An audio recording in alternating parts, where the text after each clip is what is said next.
Hi, you two. I have made a big mess on my dining room table because I am trying to give you a little bit of art rather than just talking to you.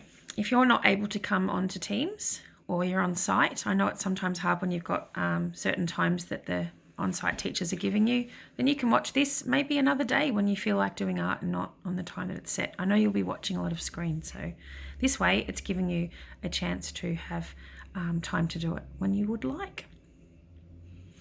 Rocks. You would have looked on Sector and seen the PowerPoint that I shared with you, but I also have something a bit special because we have a teacher in the junior school who went and visited and lived for 12 months in an Indigenous community in the top of Western Australia called Columbaroo, and I'm sure you know who I'm talking about. So I'm going to share with you some slides from Mrs. Smart's journey because it's exactly what we're doing right now. So let me pause this and I'll show you. I'll go through some of these clips if you are joining me on Teams, but these are not just from a book. These are videos pictures that Mrs. Smart actually had permission to take. You can't just go up and take pictures willy-nilly, you have permission. She was working up there. These are actual, amazingly original pieces of art through storytelling, thousands of years old. I have one that I want us to look at in greater detail. The colours you'll notice too. We don't have bright colours. As we know, the Indigenous artists used what they had available. Ochre, sand mixed in with other natural clay products to create. And they had to last a long time too. I bet you can tell me which animal we have there. A lot of handprints. I've been learning that it's a lot to do with connection to the land.